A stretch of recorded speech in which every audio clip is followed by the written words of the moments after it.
Praise the Lord.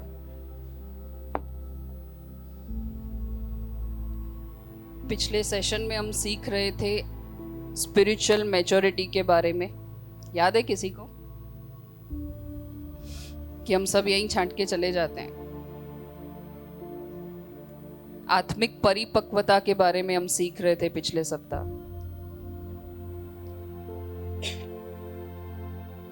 जहां हमने सीखा था, मैं थोड़ा रिमाइंड करा देती हूँ कि कब तक हम प्रभु में उस बालक के नाई जीते रहेंगे, कब तक हम उस दूध की बोतल को लेकर आगे बढ़ते रहेंगे।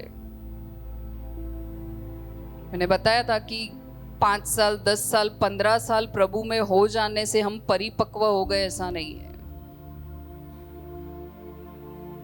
हम अभी तक बेसिक चीजों में ही फंसे हुए हैं। प्रभु पाप से छुड़ाता है, फिर बपतिस्मा लेना है। इन चीजों से, ये चीजें तो साथ है ही, लेकिन इनसे बाहर निकलकर हमें सिद्धता की ओर बढ़ना है। और हमने सीखा था कि जैसे एक बच्चा 6 महीने 1 साल तक दूध पीता है, लेकिन उसके बाद वो सॉलिड फूड खाता है, चावल खाता है, दूध बिस्किट खाता है, तो हम किस अवस्था में हैं? अब तक हम उस दूध वाली अवस्था में हैं या हम उससे बाहर निकले हैं? क्या अभी तक हम उन मरे हुए कामों में ही फंसे हुए हैं? वहीं जिंदगी गोल गोल गोल गोल चक्कर खा रही है, घूम फिर के हम वहीं आ रहे हैं, वापस वही वही चीजें सुन रहे हैं, रोज नई मीटिंग्स में जाते हैं, हर जगह वही सुनते हैं, लेकिन जीवन में कोई चेंज नहीं है। तो आत्मिक परिपक्वता का लेवल कहाँ है, हमको वो जांचना है। मैसेज आया था ग्रुप में, भैया ने भेजा था कि मरे हुए कामों की लिस्ट बनानी है हमको। किसी ने किया होमवर्क? मैसेज देखा किसी ने? हम बताएंगे क्या है वो मरे हुए काम।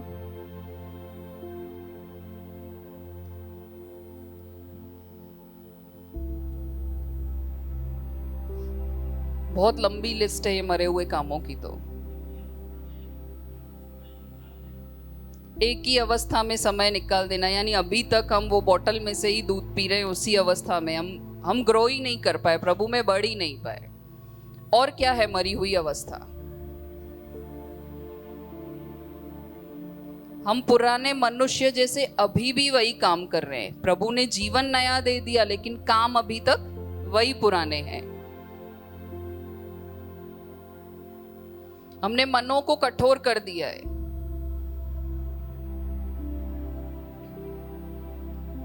हमें पता है कि ये कार्य से परमेश्वर प्रसन्न होगा, उसको ये देना चाहिए, लेकिन हम इतने कठोर हो गए कि वो कर ही नहीं रहे अभी तक। हम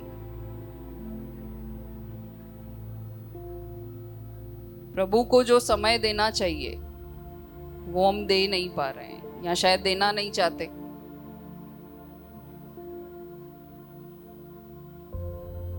जो वचन के अनुसार जीवन होना चाहिए, हम वो जीवन जी नहीं पा रहे हैं। और कोई नहीं करके आया होमवर्क?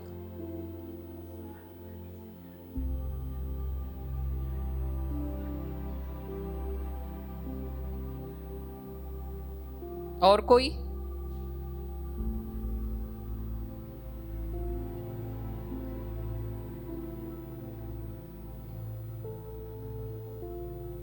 हम दिखावे वाला जीवन जीते हैं, बेसिकली वो कहना चाह रहे हैं कि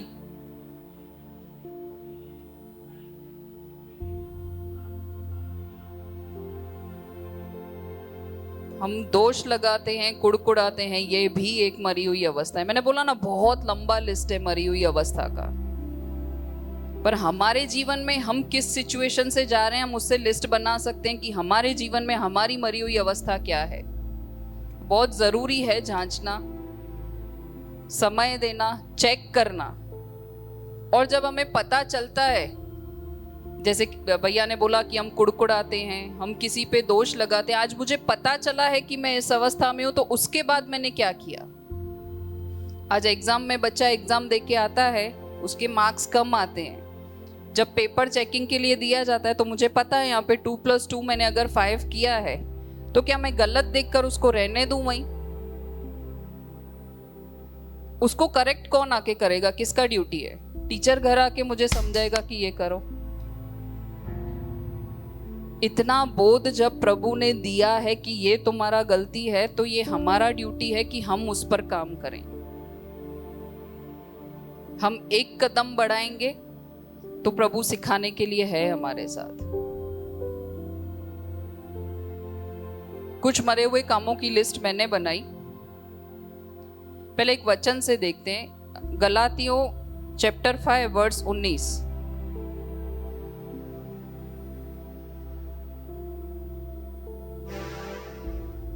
मैं मरे हुए कामों से पहले दिखाना चाहती हूँ कि हम जो शरीर के काम करते हैं, जो शरीर के लिए करते हैं, बहुत बार हमने ये पढ़ा होगा वचन, कुछ नया नहीं है।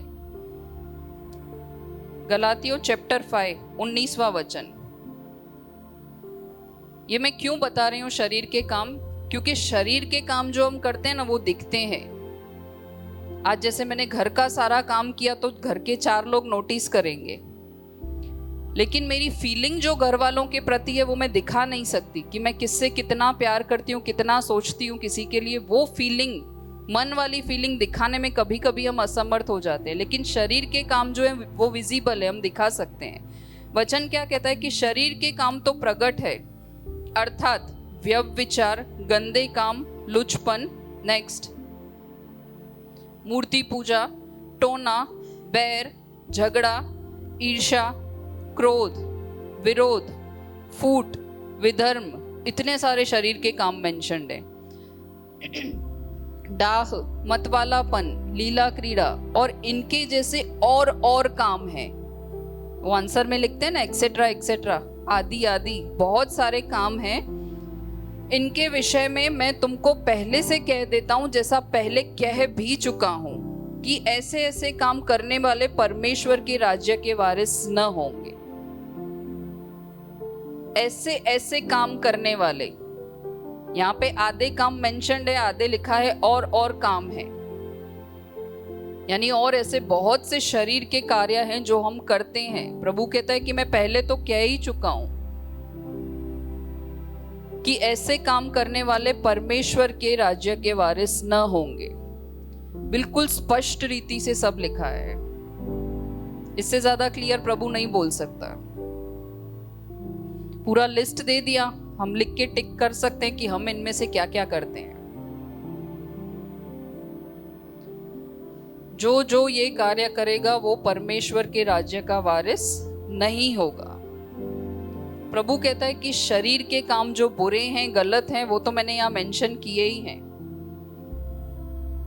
लेकिन जो दूसरे, स्पेशली मसीहत में जब हम मरे हुए कार्य करते हैं, वो तो इससे भी ज्यादा बुरे हैं। अन्य जाति के लोग ये चीजें करें या और कोई मरे हुए काम करें, जैसे क्रोध किया, घृणा की किसी से, तो वो ठीक है, उनसे एक्सपेक्ट किया जा सकता है। लेकिन मसीह लोग जिनको परमेश्वर में नया जीवन मिला, अगर वो भी मरे हुए काम करे तो प्रभु बोलता है कि वो मैं एक्सेप्ट नहीं करने वाला, वो एक्सेप्टेबल नहीं है।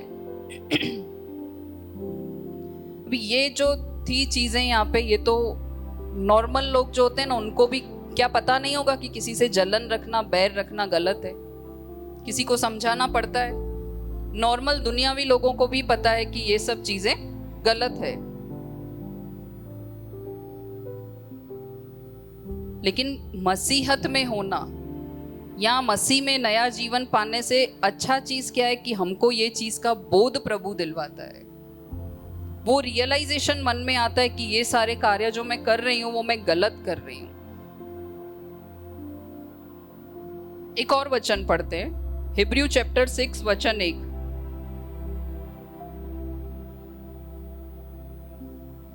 हिब्रू 6 वचन 1 वर्स 1।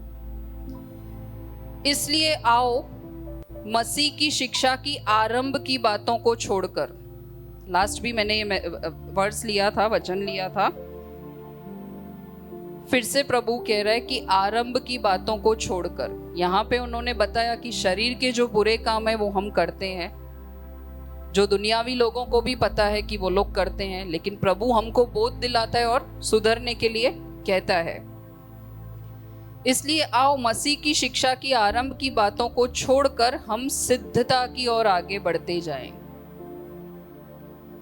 और मरे हुए कामों से मन फिराने और परमेश्वर पर विश्वास करने। नेक्स्ट। और बपतिस्मा और हाथ रखने और मरे हुए के जी उठने और अंतिम न्याय की शिक्षा रूपी नींव फिर से न डालें। मैंने लास्ट टाइम बताया था कि अगर 5 साल से हम एक ही नींव रख रहे हैं, उस पर मकान नहीं बना रहे, तो उसका कोई सेंस नहीं बनता।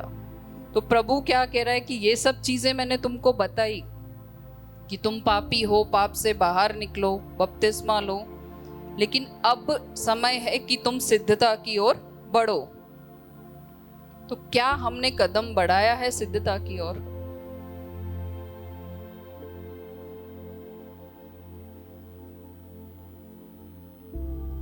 जब हम पुराना नियम पढ़ते हैं ना, तो उसमें 2 टाइप के कामों का उल्लेख दिया है।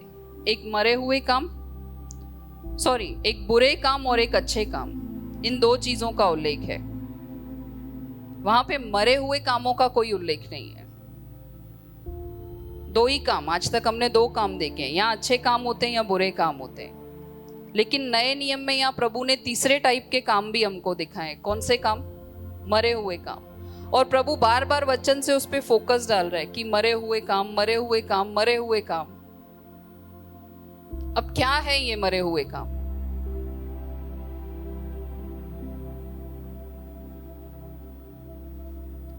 अच्छे काम वो है जो परमेश्वर के हिसाब से हम करते हैं, जिससे परमेश्वर को महिमा मिले, परमेश्वर खुश होता है, वो है अच्छे काम।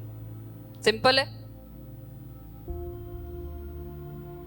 बुरे काम अभी हमने गलातियों में पढ़ा, मूर्ति पूजा, टोना, ईर्ष्या, बहुत सारी चीजें मेंशन थी, वो है बुरे काम। दोनों चीजें बिल्कुल स्पष्ट है, अच्छे काम और बुरे काम। अब मरे हुए काम क्या है? मरे हुए काम वो हैं जो बाहर से तो अच्छे दिखते हैं, लेकिन उनके पीछे का जो पर्पस है, मोटिव है, वो गलत होता है। एग्जाम्पल, आज हम कोई गीत गाते हैं। आज मैं यहाँ खड़ी हूं, मैं वचन सुना रही हूं, मैं भी सीख रही हूं, आपको भी सिखा रही हूं। क्या मेरा पर्पस ये है कि इस वचन के द्वारा ईश्वर को महिमा मिले कि मेरी वाहवाही हो? मोटिव होना चाहिए कि परमेश्वर को महिमा मिले। लेकिन अगर मेरा सोच ये है कि मेरी वाहवाही हो, तो वो है मरा हुआ काम।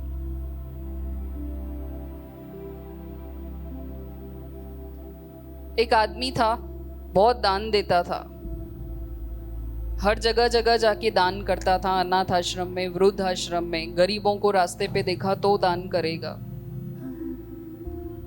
लेकिन उसके मन में शांति नहीं था, उसको मजा नहीं आ रहा था कि मैं इतना दान कर रहा हूं। फिर एक दिन जब वो अनाथ आश्रम में गया तो उसने मीडिया को बुलाया। बहुत हम न्यूज़पेपर में देखते हैं ना, ऐसे करके वो फोटो खिंचवाते हैं, फूड पैकेट्स देते हैं, ऐसे हाथ यहाँ होता है, बच्चा यहाँ खड़ा है, लेकिन ध्यान पूरा फोटो की तरफ होता है। तो जब हम ऐसे काम करते हैं कि जहां पे मेरी वाहवाही हो, क्या वो गुप्त में दान नहीं कर सकता था? लेकिन उसका मोटिव क्या था? कि दुनिया को पता चले कि मैं इतना दानवीर हूं। ये है मरा हुआ काम जी। पर्पस, हमारी इच्छा ये है, इच्छा, मकसद, हमारा मकसद ये है कि हमारी वाहवाही हो, हर जगह पे मैं हाईलाइट हूं, मुझे दिखाया जाए। जैसे मैंने बोला, मैं यहाँ प्रचार कर रही हूँ तो मेरा पर्पस होना चाहिए कि महिमा ईश्वर को मिले। लेकिन अगर मैं ये सोचती हूँ कि नहीं, लोग बोले वाह क्या प्रचार किया, क्या सिखाया, तो सब वहीं धुल जाता है। अगर मेरा मकसद ही गलत है तो ये काम मरा हुआ है। ऐसा नहीं होना चाहिए। हम घर में भी काम करते हैं, बाहर काम करते हैं, तो हम एक्सपेक्ट करते हैं कि मुझे कुछ मिलना चाहिए। वो एक्सपेक्टेशन करना गलत नहीं है, लेकिन अगर हमारा मकसद गलत है उसके पीछे, तो वो कार्य मरा हुआ कार्य है। 1 जॉन 1:7 एक वचन पढ़ते हैं।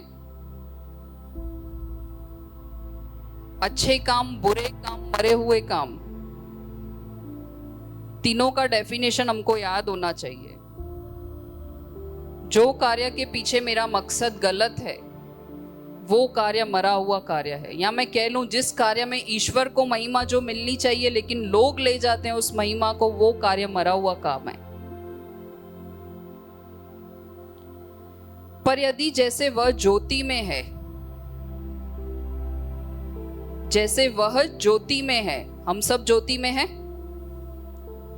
वैसे ही हम भी ज्योति में चलें तो एक दूसरे से सहभागिता रखते हैं और उसके पुत्र यीशु का लहू हमें सब पापों से शुद्ध करता है। मेन फोकस हमारा किस पे है? प्रभु यीशु का लहू हमें सब पापों से शुद्ध करता है। ये कुछ नया है हमारे लिए कि प्रभु का लहू हमको शुद्ध करता है। हम पहली बार सुन रहे हैं क्या ये चीज? शायद यही सुन के हम प्रभु में आए कि एक वही परमेश्वर है जो अपने लहू से हमें शुद्ध करता है, हमें नया जीवन देता है। इसमें नया कुछ भी नहीं था। नया किस में है? एक और वचन देखते हैं, हिब्रू 9:14। यीशु का लहू हमें शुद्ध करता है पापों से, ये हम सब जानते हैं। लेकिन हिब्रू 9:14 क्या कहता है? तो मसीह का लहू जिसने अपने आप को सनातन आत्मा के द्वारा परमेश्वर के सामने निर्दोष चढ़ाया, तुम्हारे विवेक को मरे हुए कामों से क्यों न शुद्ध करेगा? आमेन। अभी जो हमें पापों से शुद्ध कर सकता है जिसका लहू, तो क्या उसका लहू हमें मरे हुए कामों से शुद्ध नहीं कर सकता? उसी का लहू हमें मरे हुए कामों से शुद्ध कर सकता है और किसी में यह सामर्थ नहीं है। वचन कहता है कि वही लहू, जिस लहू ने तुम्हें पापों से छुटकारा दिया है, वही लहू तुम्हें मरे हुए कामों से शुद्ध करेगा। क्या हमारा विश्वास है कि वो हमें उस मरे हुए कामों से शुद्ध करेगा? कि हम हमारी सामर्थ्य से हो सकते हैं ताकि तुम जीवते परमेश्वर की सेवा करो। मुझे शुद्ध क्यों होना है? क्यों मरे हुए कामों से बाहर निकलना है? क्योंकि अगर आज मेरी अवस्था यही है तो मैं परमेश्वर की सेवा कैसे करूंगी? उस बालकपन की अवस्था से अगर मैं मैच्योरिटी की ओर नहीं बढ़ती हूं तो मैं परमेश्वर की सेवा कैसे करूंगी? मरे हुए कामों के आगे पीछे ही मेरी जिंदगी चक्कर ले रही है तो मैं परमेश्वर की सेवा कैसे करूंगी?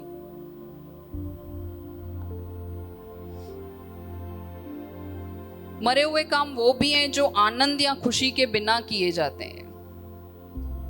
जैसे बहुत लोग शायद सुबह सुबह उठ के इधर आ जाते हैं, यार जाना पड़ेगा, अटेंडेंस देना है। मरा हुआ काम। क्या हम खुशी से आते हैं कि हम कुछ सीखेंगे, अपने भाई बहन से संगति करेंगे, या हम मुंह लटका के आ जाते हैं कि एक और संडे नींद खराब करना पड़ा? मरे हुए काम वो हैं जो जरूरी हैं, जबरदस्ती कराए जाते हैं, या जैसे डर हो कि पनिशमेंट मिलेगा। आज जैसे मैं कभी प्रिंस को पढ़ने बिठाती हूँ ना, तो उसको नहीं पढ़ना होता है, उसको लिखने में बहुत आलस आता है। उसको रीडिंग जितनी भी करा लो वो करेगा, पर जैसे ही लिखने को बोलो ना, उसके सारे दर्द उसी वक्त ही शुरू होते हैं, पेट में, गले में, बैक में, सब शुरू हो जाते हैं। लेकिन हम छोड़ नहीं देते, उसको डांट के मार के पढ़ाते हैं, वो मुंह लटका के पढ़ रहा है। तो ये एक एग्जाम्पल है कि जब हम खुशी से जो कार्य नहीं करते हैं वो है मरा हुआ काम। प्रभु का आज्ञा है कि तुम जाओ, लोगों के जीवन में बदलाव लाओ। मुझसे नहीं हो रहा है लेकिन चलो प्रभु का आज्ञा है तो मैं जा रही हूं। कर मैं क्या रही हूं? प्रभु के वचन के हिसाब से ही कर रही हूं, लेकिन कैसे कर रही हूं वो मैटर करता है ना।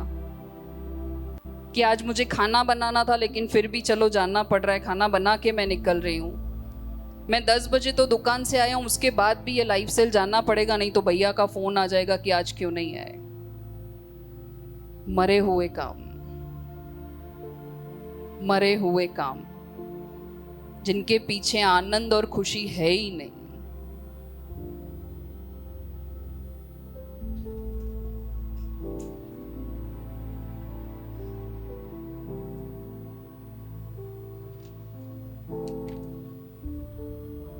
एक और एग्जाम्पल मरे हुए काम का, हम ताइथ देते हैं, ऑफरिंग्स, दान दशमांश जिसको हम बोलते हैं। सब देते हैं, मैंने देखा है, तो मुझे भी देना पड़ रहा है। प्रभु का आज्ञा है कि 10% दे दो, तो मैं आती हूँ लेकिन ऐसे डाल के चली जाती हूँ, मुझसे देखा नहीं जा रहा कि देना पड़ रहा है। मैं कुड़कुड़ा के दे रही हूँ मरे हुए काम। ने बोला ना, बहुत लंबी लिस्ट है इसकी। पास्टर ने बोला है कि देना पड़ेगा, प्रभु का वचन बोलता है देना पड़ेगा, तो अब मैं क्या करूं?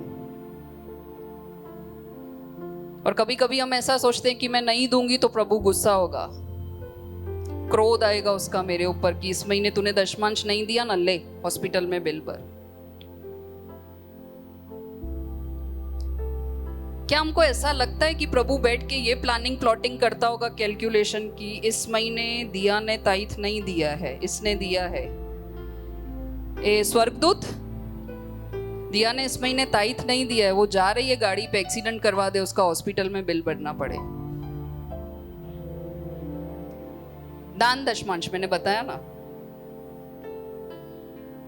तो क्या प्रभु ऐसा प्लानिंग बैठ के करता है कि इस महीने तुमने दान नहीं दिया तो ये तुमको पैसे वहां देने पड़ेंगे? क्या ऐसा परमेश्वर है हमारा? हम क्या सोच के देते हैं प्रभु को, वो बहुत मैटर करता है, उसका इंपॉर्टेंस बहुत है। मरे हुए काम खुशी के बिना हम दे रहे हैं,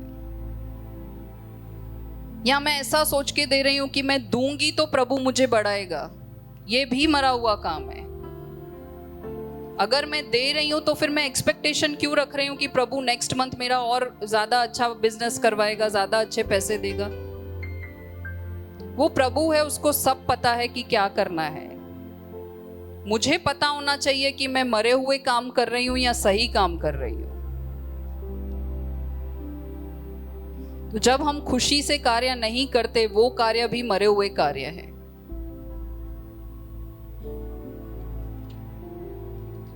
तीसरा चीज मरी हुई अवस्था का या मरे हुए कार्य का ये है कि जब हम कोई भी कार्य बिना प्यार के करते हैं। बहुत जरूरी है, प्रभु ने तो अपने बाहें फैलाकर क्रूस पे अपना प्यार दिखा दिया। एक वाइफ होती है ना, जब नया नया शादी होता है तो घर आती है, अपने हस्बैंड के कपड़े धोती है, खाना बनाती है, सारे घर का काम करती है, उसका वेट करती है कि आएंगे हस्बैंड तो साथ में एक थाली में बैठ के खाना खाएंगे हम।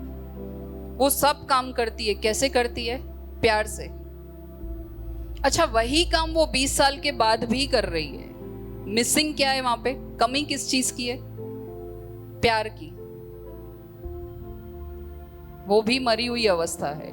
जब हम कोई भी कार्य बिना प्यार के करते हैं, वो मरा हुआ कार्य है। एक वचन देखते हैं, ड्यूट्रोनॉमी 6:5, व्यवस्था वितरण 6:5। वचन कहता है कि तू अपने परमेश्वर यहोवा से अपने सारे मन और सारे जीव और सारी शक्ति से प्रेम करना। कुछ नहीं छोड़ा प्रभु ने वहां पे। प्रभु कहता है कि अपने सारे मन से, 6:5, सारे जीव और सारी शक्ति से प्रेम करना।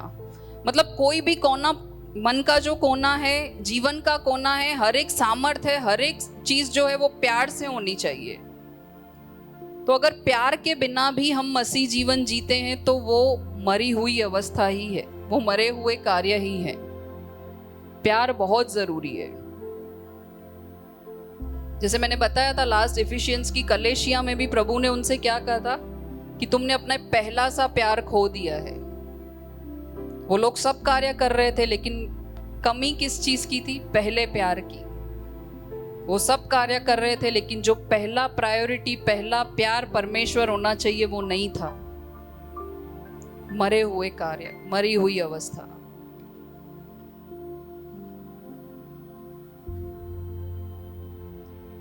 अगर उत्साह के बिना, फुल एक्साइटमेंट और जोश के बिना हम कोई कार्य करते हैं तो वो भी मरा हुआ कार्य है, मरी हुई अवस्था है।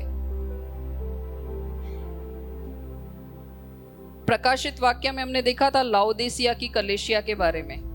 उनको प्रभु क्या कहता है कि तुम गुनगुने हो, तुम्हारा प्यार न गर्म है न ठंडा है। दुनिया बोलती है कि कुछ न करण खां कुछ करण सुठो न, मांगई नथो पड़े उन खां तो थोड़ो पड़े वो सुठो न। प्रभु को वो एक्सेप्टेबल नहीं है। प्रभु नहीं कहता, प्रभु कहता है या गर्म रहो या ठंडे रहो, गुनगुने नहीं रहो। मतलब प्रभु कह रहा है कि मेरे लिए कार्य करना है तो फुल उत्साह के साथ करो, मरी हुई अवस्था में मत करो, तुम गुनगुने मत बनो। ये मैंने कुछ ही चीजें यहाँ पे बताई कि जहां पे प्यार की कमी है, उत्साह की कमी है, जो चीज हम खुशी के बिना करते हैं वो सब मरे हुए कार्य हैं।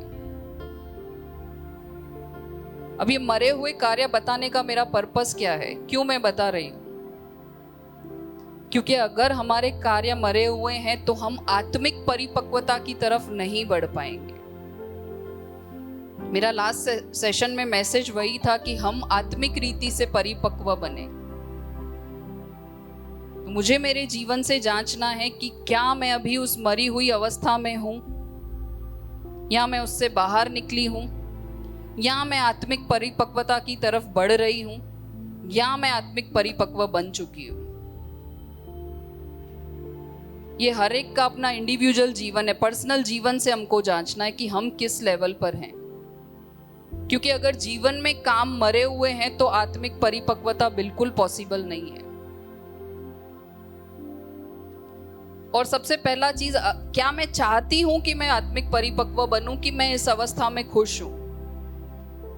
मेरे काम मरे हुए हैं, चलेगा, मैं उस बोतल में से पी रही हूं अब तक, मैं उसमें भी खुश हूं।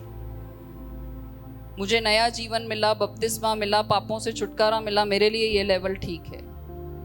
वो हम में से हर एक का पर्सनल चॉइस है। लास्ट मैंने बताया था कि बच्चे जब जोश में होते हैं ना तो बहुत सारी चीजें बोल लेते हैं कि मैं बड़ा होके डिजाइनर बनूंगा, सीए बनूंगा, प्राइम मिनिस्टर बन के देश को चलाऊंगा। मैंने बताया था, लेकिन चलाते सिर्फ इंस्टाग्राम रील्स ही है। तो हम जो आत्मिक बच्चे हैं, हम भी बहुत कुछ बोलते हैं कलेशिया में, स्पेशली जब वचन छूता है ना मन को, यहाँ बैठे हैं तो बड़े बड़े निर्णय मन में लेते हैं। तब प्रभु बात करता है तो होता है कि हाँ, मुझ में ये कमी है, मैंने ये निर्णय लिया कि मैं इसमें बदलूंगी।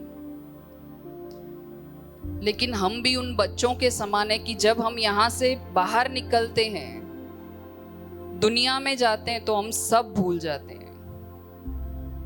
फिर हम भी उन बच्चों की तरह सिर्फ रील्स को स्क्रॉल कर रहे होते हैं, अपनी जिंदगी उसी में, रोजमर्रा के कामों में, पैसा कमाने में, घर संभालने में वहीं उलझे हुए रहते हैं।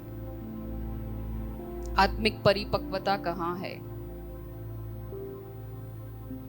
एक वचन देखते हैं 1 कोरिन्थियन 14:20।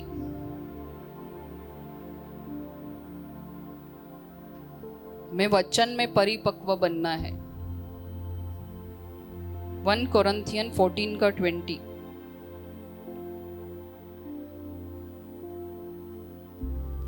हे भाइयों, तुम समझ में बालक न बनो, तो भी बुराई में तो बालक रहो। प्रभु भी स्पष्ट कहता है कि हर एक चीज में बालक न बनो। जहां पे आत्मिक परिपक्वता का बात आता है, मैच्योरिटी का बात आता है, वहां पे क्या बनो? बुद्धिमान बनो। लेकिन बुराई में तो बालक रहो। क्या कह रहा है प्रभु? बुराई में बालक रहो, परंतु समझ में सियाने बनो। प्रभु कह रहा है अभी तो समझ में सियाने बनो। कब तक उस बोतल को पकड़ के बैठे रहेंगे हम? वचन से सीखने के लिए, परिपक्व बनने के लिए सयाना होना बहुत जरूरी है। और मैंने बताया था कि अगर हम बड़े होकर भी बच्चों वाली हरकतें करते हैं, दिमाग ऐसा है, तो क्या बोलेंगे लोग? मंदबुद्धि है, अकल नहीं है। बच्चों के बचपने अच्छे लगते हैं, लेकिन वही बचपने जब बड़े करते हैं तो ऐसा लगता है कि ये मंदबुद्धि है। तो क्या मैं मंदबुद्धि वाली अवस्था में खुश हूं कि मुझे आत्मिक परिपक्वता की ओर बढ़ना है? Ephesians chapter 4 verse 14। बहुत सारे वचनों से प्रभु ने बताया कि आत्मिक परिपक्वता हम कैसे ला सकते हैं, कैसे सिद्धता की ओर बढ़ सकते हैं। Ephesians chapter 4 verse 14।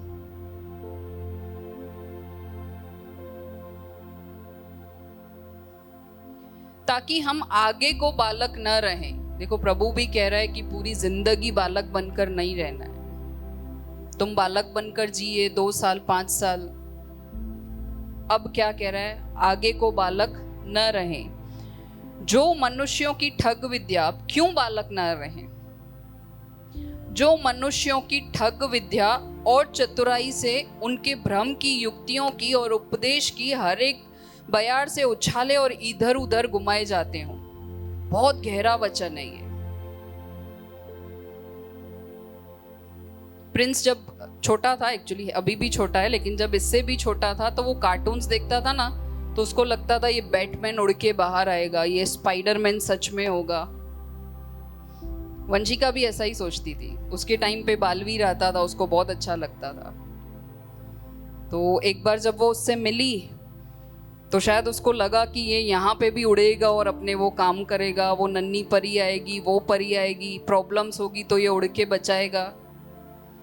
बच्चों का दिमाग, उनकी बुद्धि सीमित होती है, वो कल्पनाओं को भी सच मान लेते हैं। उनको लगता है कि ये सब चीजें सच में हो रही है।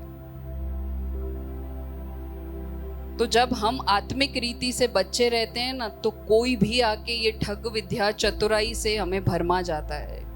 क्यों? क्योंकि मैं मैच्योर नहीं हूं, मैं परिपक्व नहीं हूं वचन में। इसलिए प्रभु कह रहे हैं कि बालक न रहो कि कोई भी तुमको आके भरमा जाए। आज मसीहत में भी ऐसा होता है। बाहर जाओ, पता नहीं कौन सी ठग विद्याएं, चतुराइयां, सब चलता है। ये पास्टर ने प्रार्थना किया तो मेरे मोबाइल में रिचार्ज आ गया।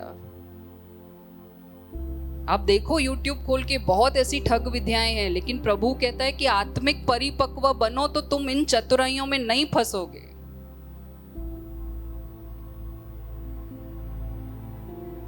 ये पास्टर से प्रार्थना करवाओ तो कर्जा दूर हो जाएगा, मांगने नहीं आएगा वो।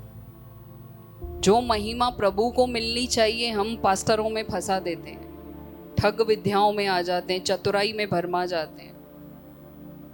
प्रभु की सारी महिमा झूठी शिक्षाओं में हम देते हैं, उसमें ही उलझ के रह जाते हैं। वचन कहता है कि तुम यहां वहां उछाले जाओगे। मैं आत्मिक परिपक्व नहीं हूं तो मुझे कोई भी भरमा जाएगा, यहां वहां उछाली जाऊंगी। एक गांव था, वहां एक कपल था, वाइफ प्रेग्नेंट थी। पास्टर के पास गए, दुआ करवाया। पास्टर ने बोला बेटा होगा। 9 महीने बाद डिलीवरी हुआ, बेटी हुई। फिर पास्टर के पास गए कि पास्टर जी आपने तो बोला था बेटा होगा, बेटी हुई। तो बोले कि एक ऐसा करो, एक बार फिर से प्रार्थना करवाओ। फिर से प्रार्थना करवाया, फिर से लेडी प्रेग्नेंट हुई। बोला इस बार पक्का बेटा होगा। फिर से बेटी हुई। ऐसा 3-4 बार हुआ। कपल भड़क गया, बहुत गुस्से में गया पास्टर से लड़ने। पास्टर ने बोला मेरी भविष्यवाणी में कोई कमी नहीं है, तुम्हारे विश्वास में कमी है।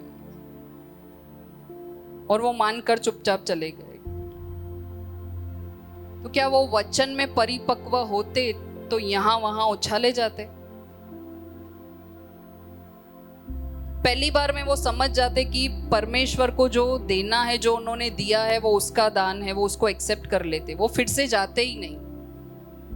लेकिन आत्मिक परिपक्वता न होने की वजह से वो यहां वहां उछाले गए।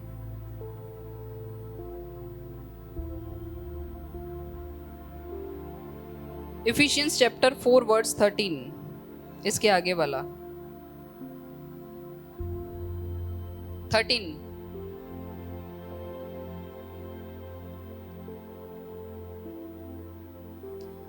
जब तक कि हम सब के सब, क्या लिखा है, सब के सब, यानी सब अपने ऊपर ले लो मेरे लिए, हम सब के सब विश्वास और परमेश्वर की पुत्र की पहचान में एक न हो जाएंगे। हम सब के सब उस परमेश्वर की पुत्र की पहचान में एक न हो जाएं और एक सिद्ध मनुष्य न बन जाएं और मसीह के पूरे डील डोल तक न बढ़ जाएं। यानी किस हद तक हमको सिद्धता की ओर बढ़ने के लिए क्या करना पड़ेगा, किस हद तक जाना पड़ेगा? हम सबके सबको क्या करना है? उस पुत्र की पहचान। वो पहचान उस पुत्र की कहां से आएगी? जब हम वचन में परिपक्व होंगे। और वचन के साथ साथ हम सबको एक दूसरे की भी जरूरत है। एक गिरता है, अगर गलत शिक्षाओं में जाता है तो पूछो, बात करो, तो सिद्धता की ओर हम बढ़ पाएंगे साथ में। ये किसी अकेले का काम नहीं है कि अकेले बैठ के मैंने वचन पढ़ा और मैं सिद्धता की ओर बढ़ूंगी, मैं परिपक्व बनूंगी, ऐसा नहीं है। संगति बहुत बहुत जरूरी है, ईश्वर के साथ भी तो हम सबके साथ भी। तभी प्रभु ने लिखा है कि सब के सब आना जरूरी है, मिलना जरूरी है, बात करना जरूरी है, वचन सुनना जरूरी है, साथ में सुनना बहुत जरूरी है।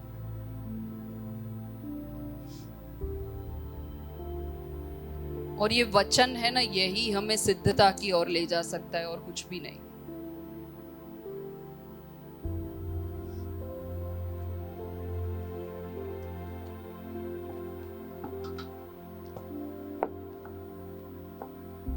हम अगर एक बच्चे को 1 लाख रुपए देते हैं तो वो बच्चा क्या करेगा? आज मैंने इस सक्षम को 1 लाख रुपए दे दिए, उसके लिए कोई इंपॉर्टेंस है उस चीज की? वो क्या करेगा? खेलेगा, फाड़ देगा। मैंने जिया को दिए तो जिया जाके चॉकलेट्स लेके आएगी, टॉयज, कपड़े लेके आएगी। हिमांशु को दे दिए तो मैं वही ढूंढ रही थी, हिमांशु कहाँ है? हिमांशु जाएगा, ड्रम लेके आएगा, बाइक लेके आएगा, दोस्तों के साथ पार्टी करेगा। यही 1 लाख रुपए अगर मैंने किसी बड़े मैच्योर इंसान को दिए तो वो क्या करेगा? शेयर मार्केट में इन्वेस्ट करेगा, एफडी करवाएगा, बच्चों के फ्यूचर के लिए सेव करेगा। क्यों? क्योंकि वो मैच्योर है, वो परिपक्व है, उसको पता है उस 1 लाख रुपए का कीमत क्या है। तो अगर परिपक्वता या मैच्योरिटी दुनिया की इन चीजों में इतनी काम आती है, तो सोचो आत्मिक परिपक्व होंगे तो हमारा जीवन कहां से कहां पहुंच जाएगा। आमेन।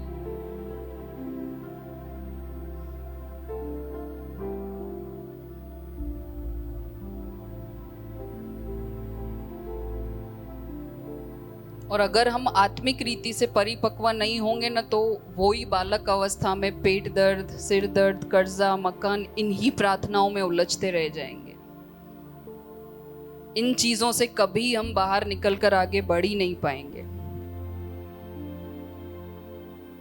5 साल 10 साल प्रभु में रहने से जीवन नहीं बदलता, क्योंकि प्रभु समय नहीं देखता कि तुम कितने साल से प्रभु में हो। 1 महीने से वचन पढ़ने वाला भी आत्मिक रीति से परिपक्व हो सकता है। हमारे सामने बहुत ऐसे एग्जाम्पल्स हैं, मैं नाम नहीं लूंगी। बहुत जरूरी है आत्मिक परिपक्व बने, अपने मरे हुए कामों को पीछे छोड़कर हम आगे बढ़े, क्योंकि बिना आत्मिक परिपक्वता के जीवन ऐसा है ना कि जब वो ट्रेन जाती है ना टनल के अंदर, आता है ना वो टनल को क्या बोलते हैं हिंदी में? गुफा। वहां से जब गुजरती है ना तो अंधेरे वाला जीवन होता है। तो जब हम आत्मिक परिपक्व नहीं हैं तो जीवन वैसा है। लेकिन जैसे ही वचन से ये परिपक्वता आती है तो वो गुफा के बाद जो खत्म होने वाला रोशनी है, तो जीवन वैसा रोशनीमय बन जाता है। और प्रभु ने चॉइस दिया है, डिसीजन तुम्हारा है, मेरा है, कि मुझे अब तक वो बॉटल लेना है कि दूध बिस्किट की तरफ बढ़ना है, सॉलिड फूड लेना है। मुझे आत्मिक परिपक्वता की ओर बढ़ना है, मुझे मरे हुए कामों को पीछे छोड़ना है। आइए हम दुआ करते हैं।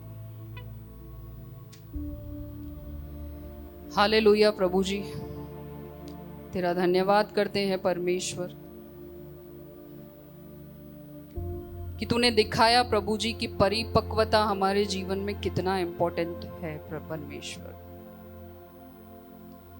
आत्मिक परिपक्वता के बिना प्रभु जी हमारा जीवन अंधेरे वाला है। परमेश्वर तेरे कार्यों को तो हम करते हैं परमेश्वर, लेकिन उनमें खुशी, प्यार, आनंद, उल्लास की कमी है परमेश्वर, जो तुझे कबूल नहीं है परमेश्वर। हम इस अवस्था से बाहर निकलना चाहते हैं परमेश्वर, हम उस सिद्धता की ओर बढ़ना चाहते हैं परमेश्वर, हम उस परिपक्वता की ओर बढ़ना चाहते हैं प्रभु जी। हम नहीं चाहते परमेश्वर कि तेरी नजरों में हम एक मंद बुद्धि वाले बालक हों परमेश्वर। हम तेरी नजरों में प्रभु जी परिपक्व होना चाहते हैं परमेश्वर। और तेरा धन्यवाद है प्रभु जी कि इस राह में हम अकेले नहीं है, तू सिखाता है तेरे वचन से परमेश्वर। और जब तू बात करता है ना परमेश्वर, तो उस आनंद का, उस खुशी का तो कोई सीमा ही नहीं है परमेश्वर। थैंक यू लॉर्ड, तेरा धन्यवाद करते हैं परमेश्वर, तेरा धन्यवाद करते हैं परमेश्वर। मदद करना उस परिपक्वता की ओर हमें बढ़ाना, तू हाथ पकड़ कर ले जाना परमेश्वर, हमें मैच्योर बनाना प्रभु जी, सिद्ध बनकर तेरे राज्य के लिए प्रभु जी हम कार्य करने पाए परमेश्वर। हमें तू लूजर नहीं, तू विनर बनाना परमेश्वर। Thank you Lord, thank you father. में से हर एक को आपके हाथ में सौंपते प्रभु जी, सब पर तेरा दया अनुग्रह को उंडेलना परमेश्वर, तेरे प्यार को उंडेलना परमेश्वर। मन का जो वो कोना खाली है प्रभु जी, उसे तू भरना परमेश्वर। थैंक यू लॉर्ड, यीशु मसीह के नाम से मांगते, आमीन।